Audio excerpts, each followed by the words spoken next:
It's Emma ASMR Creative, and today we're going to dye some paper and we're going to cook it in the oven and we're going to iron it ready for journaling. So I thought I'd show you some of the stuff that I use regularly on dyeing my papers, and stuff maybe that's optional. You will need at least 2 baking trays, flat. Put one with the baking paper on, which is to go in the oven, and the other one is to do your dyeing or printing on. Of course, you've got the paper, so I've got a big pack of paper, cheapest paper that I could find, but this is actually 90 GSM, so it's quite thin, and it's A4 and there's 500 sheets in there. Also have a paper doily. There's a couple of paper doilies here. I use them for printing. They make a nice pattern of the paper. I'll show you what I do with those. Got a selection of food colouring. Now these are natural colouring, food colouring, so very safe to cook in the oven. There's no smells or stains or anything, so they're really cool. They're a red, a blue, a green and a yellow.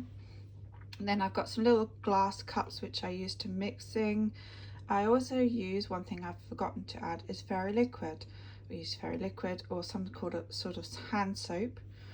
I've got a selection of jugs here. These are plastic jugs with one that's got some tea bags in. I also use tea bags for dyeing, and a little funnel, always useful for decanting liquids. We also have an oven glove that's very important. That's something you need when handling hot trays in and out of the oven, and some tongs also, which I use for turning the paper over when it's hot in the oven. Got a few rubber mats. I use these for printing. I also use them for putting hot trays on so to protect the surfaces, useful. And then here is a random selection of things I use to making prints and stencils. You can also use normal stencils. Got a potato. We've all done potato printing, I'm sure, but be careful with the starch, because the starch can also stain. It's also poisonous.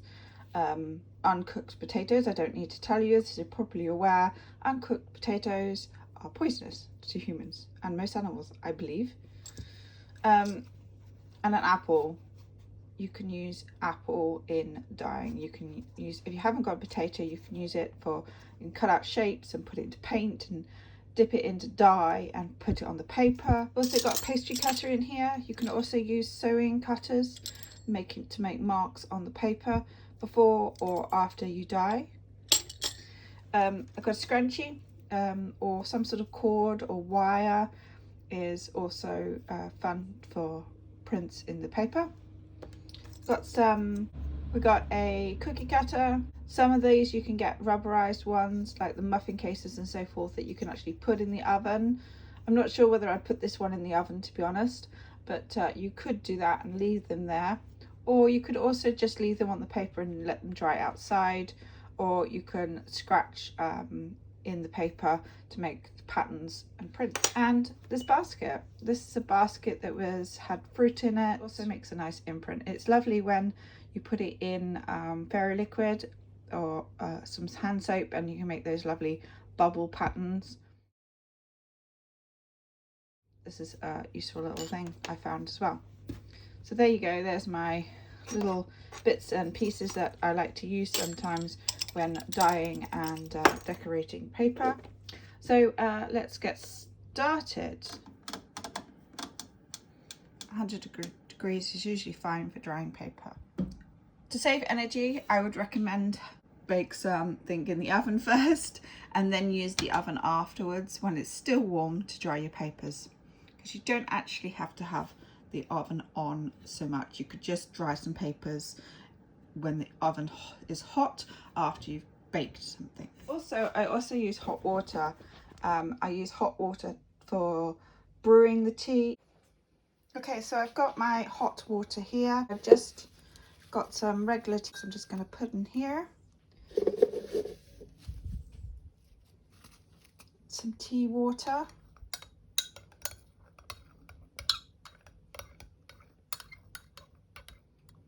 Okay, so I'm going to put that to one side and let those brew so I get a nice strong tea. I could always add some more water to it later, but I don't think I'll probably need to do that. I've got about half a pint of water in there, and then I'm going to put some blue and some red ink, food dye in there, in that pan, and then I'm going to wash the paper in there and then put it on the other tray ready to go in the oven. So not much water, and then I'm going to splish a few drops of food colouring on this water.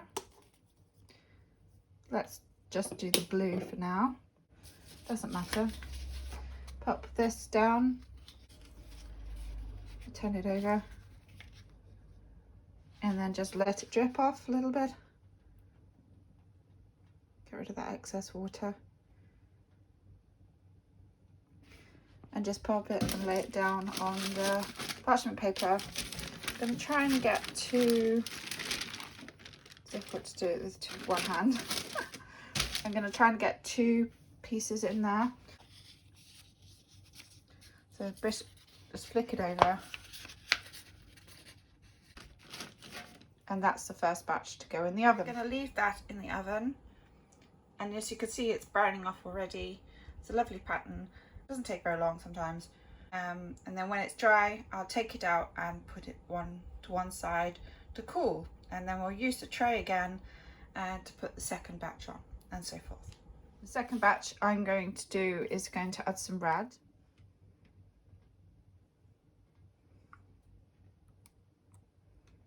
So here I've dyed a piece of paper. This is actually, I didn't realise this, but it's actually glossy paper. I haven't used glossy paper in a while. It just looks pretty as it is. And then we're going to put those in the oven and see what they turn out like. And then we're going to move on. I'm going to clear this tray and put tea in this tray, and we're going to do some tea dyeing. Now I like to put the paper in before I put the tea on top. Sometimes I like to put things in there on the top like this, and sometimes I put doilies in, but this time I'm just going to leave this one plain, so, and we're just going to leave that for a little bit before I turn it over. I had to use 2 hands, so I'm sorry I didn't show you that transfer, but you can see the imprint of the heart design on the paper there, and this is on the warmish tray ready to go in the oven. I just picked up the rubber mat and put it straight down on some white paper, and it's actually left an imprint, so I'm going to use that in my next and put that in the oven because I think that's pretty. Show you what the paper looked like that I just took out of the oven.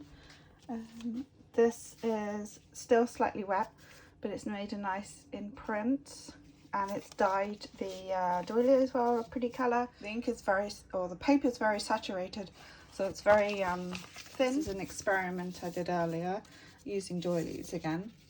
And these are the 2 that I've just taken out of the oven. I love this pattern look. It reminds me of clouds. And you've also got streaks from where the water has run, and the same here. And you have this, if you imagine this to be a page, you've got this lovely pattern on one side of the page, and then on the other half of the page you've got this lovely area of white. And now you could put a picture on there, and you could dye the edges, or you could just leave it for somebody to write on. Though this will dry to paper once I've ironed it, and it'll be nice and flat and ready to put in the journal. Clear the tray again. I've still got the blue dye here I used earlier. I might use that in a moment, and I've got this one to go on. Tea dyed paper is taking longer to dry in the oven, so I've whacked it up to 115 centigrade just for a little bit to see if it'll dry quick.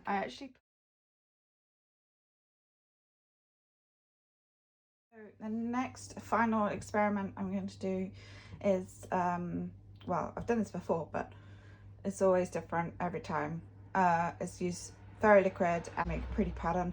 I'm going to make lots of bubbles in the water and see how this turns out. What I'm going to do is like some fairy liquid and some fairy bubbles. So I just mixed up some fairy liquid, the lemon scented, with a little bit of hot water in there, and I'm just going to pour this on the tray,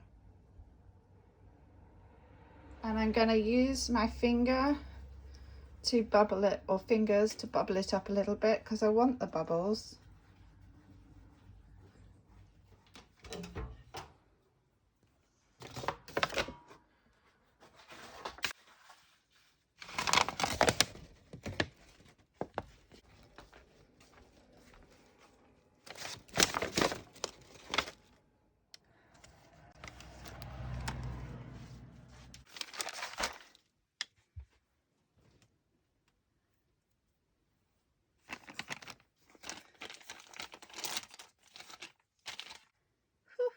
I feel like I've been in the oven. So what you're seeing there, while I'm waffling in the background, is my journal pages.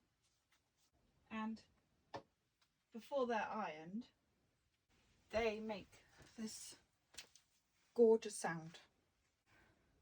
I thought I would share these gorgeous crinkly pages with you before I iron them.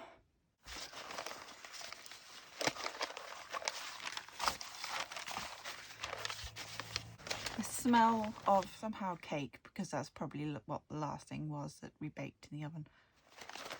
So yeah, I think I'll also include a little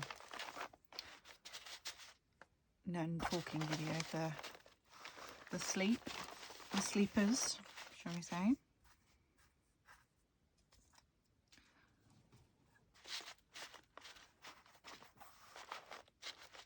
I wanted to show you these papers.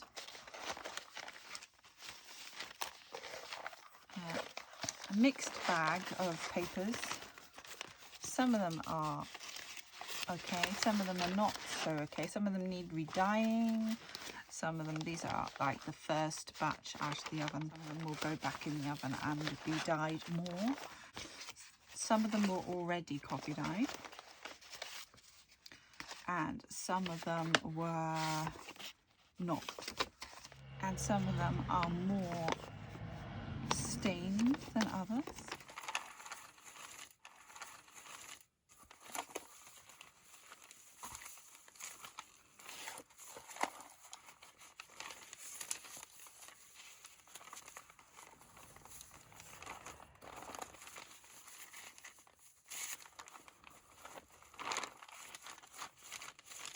So I've got some gorgeous papers.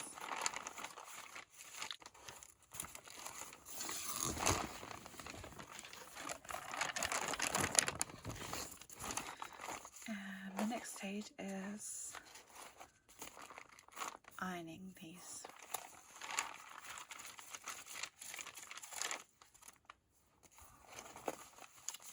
Pressing them.